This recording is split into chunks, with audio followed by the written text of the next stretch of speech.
Goromsa, Elomo Qilxuu, Jaarraa Abbaa Gadaa, Abishoo Garbaa, Hayilee Fidaa, Maammoo Mazannir, Hayila Maariyaam Gammadaa, Garasuu Dhukii, Asaffaa Shaaroo Lammii, Batar Abdii, Caalii Shonee, Olii Qaadingilii fi Dr. Munuu Naggaa naannoo Tigraayitti hojii gaggeessaa ta'uu muudaman kanarratti naannoon Tigraay deebii kenneera. Turtii Jeneraal Baacaa Dabalee waliin taasifnes dhageessu. Filamuun Joo Baayiden marii hidha Abbayyaaf maal fida gaafanneerra. Waan akkanaatiif seenan amantiin qabu. Itti seenan illee biyyoota sadanii akka walqixxeetti ilaalanii kara jarri. Qondaaltonni filannoo Ameerikaa immoo himannaa Tiraamp balaaleffataniiru. Kaan dabaladhee ammayyuu taanaa isiniif dhiyeessa. Namoonni nagaa hedduu bakka tokkotti Itoophiyaatti ajjeefamanii yoo mirkanaa'e yakka waraanaa ta'uu malaa jedhee dhaabbanni biyyoota gamtoomanii dhaabbatichatti koomishinarri olaanaa mirga namoomaa Miisheel Baacheelee ajjechaa magaalaa Humaraatti dhiyoo argamtu Maayikaa Daaritti raawwate akka qoratamu gaafataniiru. Dhaabbati mirga namoomaa Amnesty International qorannoo gaggeesse jedhan ajjechaan jumlaa tarii namoota dhibbaan lakkaa'aman wanta qara qabuun ajjeefamuu akka hin oolle ibseera. Dhaabbatichatti qorataan gaanfa Afrikaa Fissaa Taqlee waan uumamee dubbatu. ያለ መረጃ የሚያሳየው ሰኞ ሌሊት odeeffannoon qabnu akka agarsiisutti wiixata halkan magaalaa Maayikaadiraa keessatti namoonni dhibbaan lakkaa'aman meeshaalee akka aduu gajaraa fi qottoon ajjeefamuu isaaniidha. Kan ammoo kan mirkaneeffanne namoota ijaan argan hedduu dubbisuu fi viidiyoo fi suuraalee miidiyaa hawaasummaa gubbaa ba'an dhugaa ta'uu isaanii qorachuun boodadha. Namoonni ajjeefamanis namoota nagaa wal dhibdee kana keessaa harka hin qabne ta'uu isaaniis hubanneerra. Eenyu ajjechaa kana raawwatee kan jedhu guutumaan guutuutti mirkaneeffachuu hin dandeenye. Garuu kan mirkaneeffanne yeroo ajjechaan kun raawwatametti magaalaan Maayikaadiraa to'annoo qaamolee nageenyaa naannoo Tigraay jala akka turtee fi ganama isaa gadhiisanii akka bahanidha. Kanaaf ragaaleen nuti qabnu guutumaan guutuutti ta'uu baatus haleellaa kana kan raawwate humnoota naannoo Tigraay ta'uu isaanii nutti agarsiisa. Ajjechaa kanaaf ministeerri muummee Abiy fi kanneen ijaan argan hidhattoota TPLF itti hidhata qaban himataniiru. Durataan dhaabichaa Dr. Dabratsiyoon Gabra Mikaa'el immoo bu'uuraan qabu jechuun dubbatan. Haleela meera himannaan jedhu sobaa jedhee mootummaan federaalaa deebii kan kenne erga guyyaa kaleessaa pirezidaantii naannoo Tigraay hidhichi humnoota federaalaan rukutamuu ibsuu isaa hordofeeti. Dabalataan Dr. Dabratsiyoon wal dhibdee adeemaa jiruuf furmaani nagaa akka barbaadamu irra deebiin gaafataniiru. Poolisiin federaalaa immoo qondaaltota TPLF fi qondaaltota nageenyaa irratti ajaja hidhaa baasuu ibseera. Firaafoolii dhugaasa. Dr. Dabratsiyoon kamisa galgala televiziyoonii naannichaa gubbaa bahuun gaafa roobii haleellaa qilleensaan taasifameen buufata madda annisaa elektirikii Takazee irratti haleellaan raawwateera. Kanaanis magaalonni Tigraay dukkana seenaniiru jedhanii dubbataniiru. Dhimma kanaaf deebii kan kenne giddugalli odeeffannoo labsii yeroo muddamaa tibbana hundaa'e garuu sobadha jedha. Akka giddugalichi jedhetti humnoonni poolisii federaalaa buufaticha eegaa turan humnoota naannichaan haleellaan irratti baname kan lakkoobsi isaanii ammatti hin ibsamne ajjeefamuu fi 11 kan ta'an imala sa'a 14 booda Gondar galuu ibseera. Dr. Dabratsiyoon haleellaan qilleensaa lammiilee nagaallee miidhuu dubbataniiru. Garuu bakkaa fi lakkoobsa irratti waan dubbatan hin qabani. Qondaaltonni Itoophiyaa karaa lammiilee nagaa hin miineen haleellaa qilleensaa akka gaggeessan kana dura irra deddeebiin ibsaniiru. Ministeerri muummee Abiy ergaa kaleessa dabarsaniinis kanuma dubbatan. Dabalataan ministeerri muummee Abiy miseensonni raayyaa haala sukkanneessaan humnoota nageenyaa naannichaan ajjeefamuu ibsaniiru. Gama kaaniin poolisiin federaalaa kaleessa galgala hooggantoota TPLF 64 fi miseensota waraanaa 32 irratti ajaja hidhaa baasuu poolisiin ibseera. Akka miidiyaaleen biyya keessaa poolisii wabeeffachuun gabaasanitti miseensonni olaanoo TPLF 64 ta'an raayyaa ittisa biyyaa kaabaa irratti haleellaa raawwachuun yakka biyya ganuu raawwataniiru jedhameera. Dhaabi TPLF hidhattoota duraanii ABO bosonatti hafanii fi kaan sassaabuun Tigraay keessatti leenjii kennaa turanis jechuun himateera. Kana dura himannaa akkasii irra deddeebiin mootummaa federaalaa irraa dhiyaachaa tureef hooggantoonni TPLF harka keessaa hin qabne jechuun deebii kennaa turani. Kamisuma kaleessaa ture manni maree bakka bu'oota uummataa yaa'ii gaggeesseen hooggantoota TPLF miseensa mana marichaa 38 irraa mirga himatamuu dhabuu kan mulqe. Ajajji poolisiis isa booda dhaga'ame. Pirezidaantiin ittaanaa gamtaa Awurooppaa Hosel Borelii fi Koomishinarri to'annoo balaa Awurooppaa Jaanes Leenaarchich ibsa waloo baasaniin tarkaanfiin sababa bu'uura godhate haasaan jibbinsaa fi walhimannaan Itoophiyaa keessa jiruun yaadda'uu isaanii ibsaniiru. Qaamoleen hundi wantoota kanarraa akka of qusatanis dhaamaniiru. Oduun gaggabaabseen isinitti himaa hooggantoonni filannoo mootummaa federaalaa Ameerikaa filannoon Ameerikaa seenaa Ameerikaa keessatti isa tasgabbaa'aadha jechuun koomii Doonaald Tiraamp filannicha irratti sagaleen hatameera jedhan kufaa godhan. Lammiin Masrii malaammaltummaa fi jireenya gadadoo balaaleffachuuf jechuun addabaabayii magaalaa guddoo Kaayirootti ba'ee ibidda ofitti qabsiise. Ta'us poolisii fi kara deemtonni nama kana baraaraniiru. Dr. Muluu Naggaa hojii gaggeessaa olaanaa bulchiinsa yeroo naannoo Tigraay ta'uun muudaman kana kan beeksisan ministeerri muummee Abiy Ahmed Dr. Muluun qaama bulchiinsa yeroo ta'anii hooggantoota hojii raawwachiiftuu mootummaa naannichaa filachuuf gaafatama akka qaban ibsaniiru. Murteen kun murtee mana maree federeeshinii fi dambii manni maree ministeerotaa bulchiinsa naannoo Tigraay baasee hordofee kan darbee ta'u bulchaan Itoophiyaa ibsaniiru. Qondaalli kun garuu eenyu aslii galgaluu nutti himte. Dr. Muluu Naggaa eebla barkum 2012 eegalee ministeera deetaa ministeera saayinsii fi barnoota olaanoo ta'uun tajaajilaa ture. Duraan ammoo Yuunivarsiitii Finfinneetti hojii barsiisummaa qorannoo fi hoggansaan waggoota 18 tajaajilaa ture. Barumsisaa digirii sadaffaallee Neezerlaandii gos barnoota bulchiinsaa fi imaamataan Public Administration and Public Policy xumure. Akka BBC Tigiriinyaatti Dr. Muluun kanaan dura miseensa dhaabbata TPLF ture. Yeroo ammaa immoo miseensa dhaabbata badhaadhinaati. Waldhabii mootummaa federaalaaf dhaabni naannicha bulchu jidduu cimee torbaan dabre waraanii ka'e. Muudaam hojii gaggeessaa olaanaa naannichaa dura seerbaastonni federaalaa murteewwan garaagaraa dabarsan. Wixinee labsii yeroo muddamaa naannoo Tigraayitti akka labsamu manni maree ministeerota dhiyeessee paarlamaan Itoophiyaa ragaasise. Labsiin kun jijaaf ture. Ergas immoo manni maree federeeshinii naannoo Tigraayitti bulchiinsi yeroo akka hundaa'u murteesse. Akkan jechuun akka mootummaa federaalaatti bulchiinsi naannoo Tigraay diigamee jira. Bulchootiin naannichaa garuu kan hin morman. Dhibi qaamota kan lamaanii eegii waggoota lama dabre jira. Ammoo eegii mootummaan naannichaa ajaja federaalaa diddee filannoo fi hin gaggeessit hammaati. Opereeshiniin mootummaa federaalaa naannoo Tigraay deemsifamaa jiru keessaa ergamii tokko qaamolee hojii raawwachiiftuu naannichaa seeraan gaafachuu. Tanaaf paarlamaan mirga himatamuu dhabuu qondaaltota irra kaasee poolisii federaalaa immoo ajaja hidhaan baasu kenna.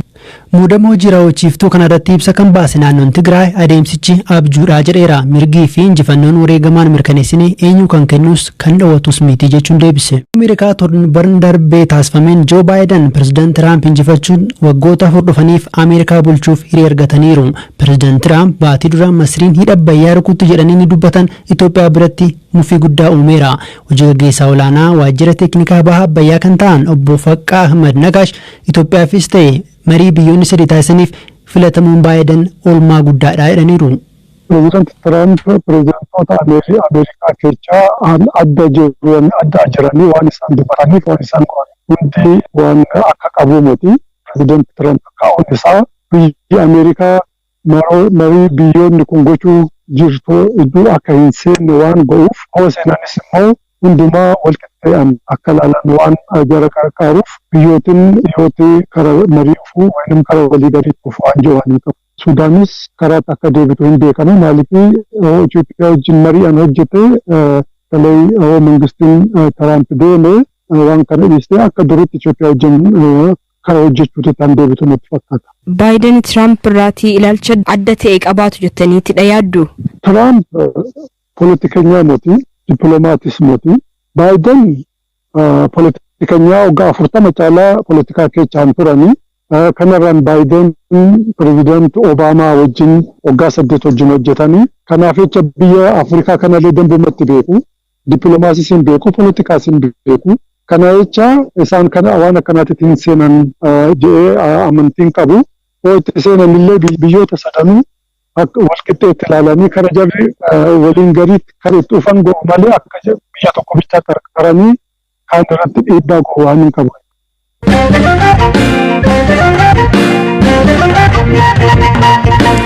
Mootummaan federaalaa naannoon Tigraay buufata raayyaa irratti haleellaa raawwate jechuun erga lola seenanii torban tokko darbeera. Egas eegalee qaamolee lamaan tarkaanfii raawwanne jedhan dubbataa jiru. Qondaaltota raayyaa ittisa biyyaa dhiyoo waamichi taasifamee fi hojiitti deebifaman keessaa tokko kan ta'an Leetinaal Jeneraal Baacaa Dabalee keessumaa ajjechaa suukaneessaa ministeerri muummee Abiy Ahmed miseensota raayyaa irratti humnoota nageenyaa TPLF'n raawwate jedhan irratti waan raawwate gaafadheera. Bakka hundatti ajjeesanii harka duubatti hidhanii rashananii huccuurraa baafatanii deeman. Namoota hanga fakkeenyaaf guyyaa dheengaddaa naannoo naannoo Shiraarotitti ijoollee haga torbaatti kan argine achi kanan dhagahee poolisii federaalaatis naannoo tokko tokkotti akkas godhanii jiru. Nutu argaa dhabe malee bakka isaan nama keenya qabanitti bakka hunda akkas godhan. Waraana keenya bakka qabanitti hunda. Ajajaan itti aanaa kan Izii kaaba ammeessa jiru odeeffannoo isin qabdaniin. Inni aga ammaatitti bakka jiru hin beekamu ammoo lolee wareegamuun yaada jedhu qaba. Kun properly ilaalamuu qaba maatii isaaniitiif gaarii miti. Jeneraalli tokko callisee akka hin kennatu keessattuu namni akkasaa. Guyyaa kaleessaa amma pirezidaantiin naannichaa Dr. Dabratsiyoon raayyaa isaa dabalatee raayyaa Eertiraa dabalatee jedhanii nama 10,000 to'anneefaa jedhanii dubbatan. Deebii keessa maal goone jedhan? Harka kennachiisnee nu harka jiraa jedhan. Nama 10,000 moo? Eeyyeen miidiyaa irratti ibsa kennanii akkas dubbatan. Namni 10,000 gar lafa guutaa. Isaan maal ta'aniif namni 10,000 kan dhufee harka isaanitti itti kennu. Qoy aeroplaanii buufnee jedhan aeroplaanii bu'ee jiru. BBC isin miti kan saaxilu baasa. Kanaaf asirshii namni 10,000 isatti harka kan kennu maagineettiidhaan harkisee moo lolaan boojee har'a. Ibsa yeroo kennitanii haleellaa raayyaa irratti yeroo raawwate jedhanii hidhattoonni abaa'oo shanee jettanii harka keessa qooda fudhatan dubbattan. Wanni sun ragaan keessan maali? Ijoollee Oromooti waraana keenya keessa kan jirtu. Ijoollee afaan Oromoo dandeessu kan waraana keenya kan keessa jirtu. Alaabaa abaa'ooti kan beekamu. Asitti leenjisanii barnama 3,000 kan abaa'oodha. 3,000 leenjisuu isaanii beekna. Kun riipoortii kana qabna. Sana booddee lola hundarrattu intiraan isaanii adda, rifeensi isaanii adda, dubbii isaanii warri ijoolleen naannoo abaa'oo shaneedha. Lola san keessa akka turan riipoortii nu dhiyeessan. Bakka adda addaatti beekisu. Bakka tokkotti miti. Gabaasa sin dhaqabeetu akkas jedha jechuudha. Yeessaan nan qoradhee bara ijoollee lola san keessa jirtu wajjiniin taa'ee qoradhee kana jedhan isaan. 3,000 leenjisan jettan eessatti dhaqa kun? Maqaleen bare Tigraay waggaa lamaan kana hin leenjisuu hin ergu. Warri amma naannoo Moyyaaleetiitti fi Wallaga keessatti mootummaa hojii wal qabaa jiran kun eessaa dhufan? Eenyutu leenjisee Moyyaaleetu leenjise? Kan ijaares Moyyaaledha. Kan leenjisuu isaanii. Raayyaan quban qabu kana dursee dhaabuu hin danda'u akka dirqama qabutti. Quba qabaatee laaf akkas godhe gaafa. Kanaaf mootummaan hin beeka karaa nagaatiin kudhaas kan obsaa ture. Ammaas deebi'anii miti lolan kaasne yoo jedhanii haa oonarji waan kana akkamitti amanuu dandeessu. Lola nuti hin jalqabne hin maraanne. Lola proogiraama keenya hin jalqabne malee hin jalqabne. Silaa nuti lola jalqabnee hagarraan turru bara. Torban tokko miti torban tokko hin turru. Tole kabiraa immoo lixaa fi kibba Oromiyaatti miseensonni raayyaa ittisa biyyaa turanii amma kachi ba'an jiraatonni nutti himan kun lola naannoo Tigraay keessa deemaa jiru wal qabataa. Sochoosanii jiru akka gaariitti. Yoo socho'u immoo yoo barbaachisaa ta'e as dhufaa yookaan immoo bakka biraatitti si ramadama. Ammaaf bakka itti ramadamu eenyu keessatti ramadamu kan jedhu beeku malee hojiinis kan jalqabame amma egaa waan kun jalqabame miti duraan jalqabame waan ta'eef. Kanaa wajjiniin waan dhagaameef waa'ee Tigraay kanaa wajjiniin walitti qabataa jettee akka gaafachiisu godhe malee fuuldurumaan. Himannaa ajjechaa qondaaltonni Itoophiyaa raayyaa irratti raawwate jedhaniif gama Tigraayin deebiin addatti kennameen jiru ta'us ajjechaa biraa naannichatti raawwate jedhuun himannaa ka'u garuu TPLF balaaleffachuun isaa ni yaadatama. Qondaaltonni Itoophiyaa hidhattoota duraanii ABO TPLF waliin hojjete jechuun irra deddeebiin himatu. Gareen kun garuu himannaa. Banni biyyoota gamtoomanii dhaabbatichatti Komishinarri Olaanaa Mirga Namoomaa Miisheel Baacheelee ajjechaa magaalaa Humaraatti dhiyoo argamtu Maayikaa Daaritti raawwate akka qoratamu gaafataniiru. Dhaabbati Mirga Namoomaa Amnesty International qorannoo gaggeesse jedhen ajjechaan jumlaa tarii namoota 100 lakkaa'aman wanta qara qabuun ajjeefamuu akka hin oolle ibseera. Dhaabbatichatti qorataan gaanfa Afrikaa Fissaa Taqlee waan uumamee dubbatu. ያለ መረጃ የሚያሳየው ሰኞ ሌሊት odeeffannoon qabnu akka agarsiisutti wiixata halkan magaalaa Maayikaadiraa keessatti namoonni 100 lakkaa'aman meeshaalee akka aduu gajaraa fi qottoon ajjeefamuu isaaniidha. Kan ammoo kan mirkaneeffanne namoota ijaan argan hedduu dubbisuu fi viidiyoo fi suuraalee miidiyaa hawaasummaa gubbaa ba'an dhugaa ta'uu isaanii qorachuun boodadha. namoonni ajjeefamanis namoota nagaa wal dhibdee kana keessaa harka hin qabne ta'uu isaaniis hubanneerra. Eenyu ajjechaa kana raawwatee kan jedhu guutumaan guutuutti mirkaneeffachuu hin dandeenye. Garuu kan mirkaneeffanne yeroo ajjechaan kun raawwatametti magaalaan Maayikaadiraa to'annoo qaamolee nageenyaa naannoo Tigraay jala akka turtee fi ganama isaa gadhiisanii akka bahanidha. Kanaaf ragaaleen nuti qabnu guutumaan guutuutti ta'uu baatus haleellaa kana kan raawwate humnoota naannoo Tigraay ta'uu isaanii nutti agarsiisa. ትግራይ ክልል የጸጥታ አካላት እንደሆኑ የሚጠቁሙ ናቸው። Ajjechaa kanaaf ministeerri muummee Abiy fi kanneen ijaan argan hidhattoota TPLF itti hidhata qaban himataniiru. Dura ta'an dhaabichaa Dr. Dabratsiyoon Gabra Mikaa'el immoo bu'uuraan qabu jechuun dubbatan. Mootummaan federaalaa deebii kan kenne erga guyyaa kaleessaa pirezidaantii naannoo Tigraay hidhichi humnoota federaalaan rukutamuu ibsuu isaa hordofeeti. Dabalataan Dr. Dabratsiyoon wal dhibdee adeemaa jiruuf furmaani nagaa akka barbaadamu irra deebiin gaafataniiru. Poolisiin federaalaa immoo qondaaltota TPLF fi qondaaltota nageenyaa irratti ajaja hidhaa baasuu ibseera. Firaafoolii dhugaasa. Dr. Dabratsiyoon kamisa galgala televiziyoonii naannichaa gubbaa bahuun gaafa roobii haleellaa qilleensaan taasifameen buufata madda annisaa elektirikii Takazee irratti haleellaan raawwateera. Kanaanis magaalonni Tigraay dukkana seenaniiru jedhanii dubbataniiru. Dhimma kanaaf deebii kan kenne giddugalli odeeffannoo labsii yeroo muddamaa tibbana hundaa'e garuu sobadhaa jedha. Akka giddugalichi jedhetti humnoonni poolisii federaalaa buufaticha eegaa turan humnoota naannichaan haleellaan irratti baname kan lakkoobsi isaanii ammatti hin ibsamne ajjeefamuu fi 11 kan ta'an imala sa'a 14 booda Gondar galuu ibseera. Dr. Dabratsiyoon haleellaan qilleensaa lammiilee nagaallee miidhuu dubbataniiru. Garuu bakkaa fi lakkoobsa irratti waan dubbatan hin qabani. Qondaaltonni Itoophiyaa karaa lammiilee nagaa hin miineen haleellaa qilleensaa akka gaggeessan kana dura irra deddeebiin ibsaniiru. Ministeerri muummee Abiy ergaa kaleessa dabarsaniinis kanuma dubbatan. Dabalataan ministeerri muummee Abiy miseensonni raayyaa haala sukkanneessaan humnoota nageenyaa naannichaan ajjeefamuu ibsaniiru. Gama kaaniin poolisiin federaalaa kaleessa galgala hooggantoota TPLF 64 fi miseensota waraanaa 32 irratti ajaja hidhaa baasuu poolisiin ibseera. Akka miidiyaaleen biyya keessaa poolisii wabeeffachuun gabaasanitti miseensonni olaanoo TPLF 64 ta'an raayyaa ittisa biyyaa kaabaa irratti haleellaa raawwachuun yakka biyya ganuu raawwataniiru jedhameera. Dhaabi TPLF hidhattoota duraanii ABO bosonatti hafanii fi kaan sassaabuun Tigraay keessatti leenjii kennaa turanis jechuun himateera. Kana dura himannaa akkasii irra deddeebiin mootummaa federaalaa irraa dhiyaachaa tureef hooggantoonni TPLF harka keessaa hin qabnu jechuun deebii kennaa turani. Kamisuma kaleessaa ture manni maree bakka bu'oota uummataa yaa'ii gaggeesseen hooggantoota TPLF miseensa mana marichaa 38 irraa mirga himatamuu dhabuu kan mulqe. Ajajji poolisiis isa booda dhaga'ame. Pirezidaantiin ittaanaa gamtaa Awurooppaa Hoseel Boorelii fi Komishinarri to'annoo balaa Awurooppaa Jaanes Leenaarchich ibsa waloo baasaniin tarkaanfiin sababa bu'uura godhate haasaan jibbinsaa fi walhimannaan Itoophiyaa keessa jiruun yaadda'uu isaanii ibsaniiru. Qaamoleen hundi wantoota kanarraa akka of qusatanis dhaamaniiru.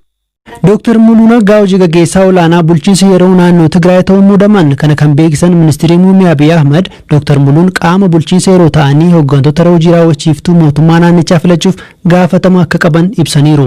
Murteen kun murtee mana maree federeeshinii fi dambii manni maree ministeerota bulchiinsa naannoo Tigraay baasee hordofee kan darbee ta'u bulchaan Itoophiyaa ibsaniiru. Qondaalli kun garuu eenyu aslii galgaluu nutti himte. Dr. Mulunagaa eebla barkum 2012 eegalee ministeera deetaa ministeera saayinsii fi barnoota olaanoo ta'uun tajaajilaa ture. Duraan ammoo yuunivarsiitii Finfinneetti hojii barsiisummaa qorannoo fi hoggansaan waggoota 18 tajaajilaa ture. Barumsisaa digrii sadaffaallee Neezerlaandii gos barnoota bulchiinsa fi imaamataan Public Administration and Public Policy xumure. Akka BBC Tigiriinyaatti Dr. Muluun kanaan dura miseensa dhaabbata TPLF ture. Yeroo ammaa immoo miseensa dhaabbata badhaadhinaati. Waldhabii mootummaa federaalaaf dhaab naannicha bulchu jidduu cimee torbaan dabree waraanii ka'e. Muudaam hojii gaggeessaa olaanaa naannicha dura seerbaastonni federaalaa murteewwan garaagaraa dabarsan. Wixinee labsii yeroo muddamaa naannoo Tigraayitti akka labsamu manni maree ministeerota dhiyeessee paarlamaan Itoophiyaa ragaasis. Labsiin kun didaaf ture. Ergas immoo manni maree federeeshinii naannoo Tigraayitti bulchiinsi yeroo akka hundaa'u murteesse. Akkan jechuun akka mootummaa federaalatti bulchiinsi naannoo Tigraay diigamee jira. Bulchootiin naannichaa garuu kan hin morman. Dhibii qaamota lamaanii eegii waggoota lama dabre jira. Ammoo eegii mootummaan naannichaa ajaja federaalaa diddee filannoo fi hin gaggeessitu hammaati. Opereeshiniin mootummaa federaalaa naannoo Tigraay deemsifamaa jiru keessaa ergami tokko qaamolee hojii raawwachiiftuu naannichaa seeraan gaafachuu. Tanaaf paarlamaan mirga himatamuu dhabuu qondaaltota irra kaasee poolisii federaalaa immoo ajaja hidhaan baasu kenna. Muudamoo jiraawwachiiftuu kanarratti ibsa kan baase naannoon Tigraay adeemsichi abjuudhaa jedheera. Mirgii fi injifannoon wareegamaan mirkaneessine eenyu kan kennus kan dhawwatus miti jechuun deebise.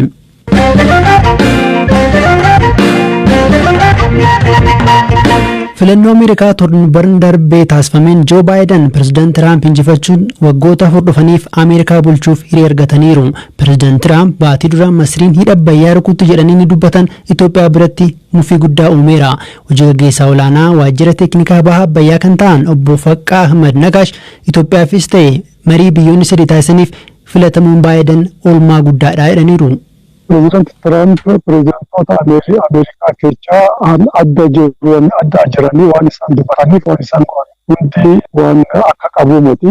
Pireezidaant Tiraamp kaa'uun isaa biyyi Ameerikaa marii biyyoonni kun gochuu jirtu iddoo akka hin seenne waan go'uuf hoo seenanis immoo hundumaa walqixxeedhaan akka ilaalan waan jara qarqaaruuf biyyootiin dhiyootti karaa marii dhufuu yookiin karaa walii galii dhufuu waan jiran qabu. Sudaanis karaa akka deebitu hin beekamu maaliif Itoophiyaa wajjin mari'an hojjete kalee mangistiin Tiraamp deeme waan kana dhiistee akka duriitti Itoophiyaa wajjin karaa hojjechuutti kan deebitu natti fakkaata.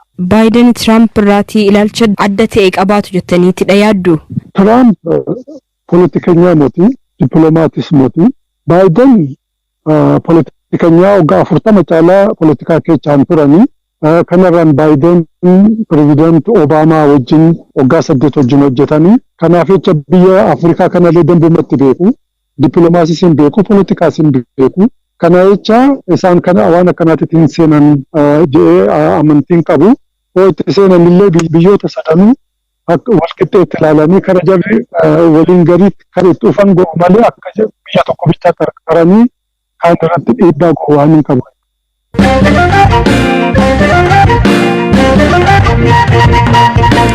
Mootummaan federaalaa naannoon Tigraay buufata raayyaa irratti haleellaa raawwate jechuun erga lola seenanii torban tokko darbeera. Egaa seegalee qaamolee lamaan tarkaanfii raawwanne jedhan dubbataa jiru. Qondaaltota raayyaa ittisa biyyaa dhiyoo waamichi taasifamee fi hojiitti deebifaman keessaa tokko kan ta'an Leetinaal Jeneraal Baacaa Dabalee keessumaa ajjechaa suukaneessaa ministeerii muummee Abiy Ahmed miseensota raayyaa irratti humnoota nageenyaa TPLF'n raawwate jedhan irratti waan raawwate gaafadheera. Bakka hundatti ajjeesanii harka duubatti hidhanii rashananii huccuurraa baafatanii deeman.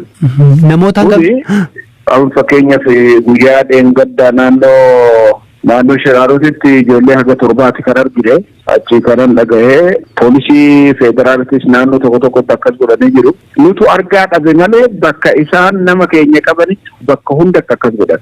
Waraana keenya bakka qabanitti hunda. Ajajaan itti aanaa kan izii kaaba ammeessa jiru odeeffannoo isin qabdaniin. Inni aga ammaatitti bakkee jiru beekamu ammoo lolee wareegamuun yaada jedhu qaba. Kun properly ilaalamuu qaba maatii isaaniitiif gaarii miti. Jeneraalli tokko callisee akka hin kennatu keessattuu namni akkasaa. Guyyaa kaleessaa amma pireezidaantiin naannichaa Dr. Dabratsiyoonii raayyaa isaa dabalatee raayyaa Eertiraa dabalatee jedhanii nama 10,000 to'anneefaa jedhanii dubbatan. Deebii keessa maal goone jedhan? Harka kennachiisnee nu harka jiraa jedhan. Nama 10,000 Eeyyeen miidiyaa irratti ibsa kennanii akkas dubbatan. Namni 10,000 bar lafa guutaa. Isaan maal ta'aniif namni 10,000 kan dhufee harka isaaniitti kennu. Qoy aeroplaanii buufnee jedhan aeroplaanii bu'ee jiru. BBC isin miti kan saaxilu baas. Kanaaf asirshii namni 10,000 isatti harka kan kennu maagineettiidhaan harkisee moo lolaan boojee. Ibsa yeroo kennitanii haleellaa raayyaa irratti yeroo raawwate jedhanii hidhattoonni abaaboo shanee jettanii harka keessa qooda fudhatan dubbattan. Wanni sun ragaan keessan maali? Ijoollee Oromooti waraana keenya keessa kan jirtu. Ijoollee afaan Oromoo dandeessu kan waraana keenya kan keessa jirtu. Alaabaa abaa'ooti kan beekamu. Asitti leenjisanii bar nama 3,000 kan abaa'oodha. 3,000 leenjisuu isaanii beekamu. Sasaa Birruu, Baaroo Tumsaa, Elomoo Qilxuu, Jaarraa Abbaa Gadaa, Abishoo Garbaa, Hayilee Fidaa, Maannoo Mazannir, Hayila Maariyaam Gammadaa, Garasuu Dhukii, Asaffaa Shaaroo Lammii, Batar Abdii, Caalii Shonee.